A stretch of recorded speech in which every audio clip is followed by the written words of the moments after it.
ఇప్పటి వరకు మగధీర సినిమాను టచ్ చేయలేని చాలా సినిమాలు వచ్చాయి. అలాగే బాహుబలి పోటీగా కూడా చాలా సినిమాలు వచ్చాయి. అయితే ఒక్క సినిమాలో కూడా రాజమౌళి రేంజ్ ను బీట్ చేసేంత దమ్ము కనిపించలేదు. కానీ ఇప్పుడొస్తున్న ఓ సినిమాలో మాత్రం ఆ రేంజ్ స్పష్టంగా కనిపిస్తోంది. పదండి చూద్దాం. గోకుల్ డైరెక్షన్ లో కార్తీ హీరోగా రూపొందిన సినిమా కాశ్మీరా. కాస్త కథ ప్రస్తుతం కాలమానంలో, కాస్త కథ ఎప్పుడో పురాతన కాలంలో నడుస్తుంది. ఈ పురాతన కథలో చూపించిన విజువల్ మాయాజాలం అచ్చం మనకు Magadheera and Baahubali range graphics ను తలపిస్తుంది. విజువల్ ఎఫెక్ట్స్ పరంగా వార్ సీన్స్ అదిరిపోయాయి. ఇక ట్రైలర్ లో కథ ఏంటనేది అంతగా చెప్పకపోయినా కూడా ఒక జన్మకు ఇంకో జన్మకు సంబంధం ఉన్న చేతబడుల కథ అని తెలుస్తుంది. పురాతన కాలంలో యుద్ధ ప్రభువుగా బట్టతలతో కార్తీ అదరగొట్టేశాడు. ఆ తరువాత రాణిగా నయనతార కూడా బాగుంది.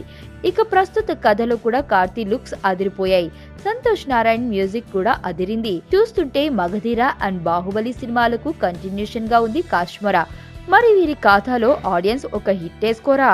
చూద్దాం.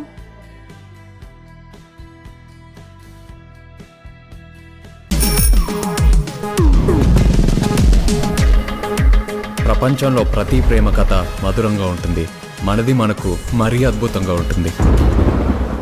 నా ఫీలింగ్స్ ఎక్స్ప్రెషన్స్ అన్ని పేపర్ మీద రాసి తనకి ఇస్తాను రా.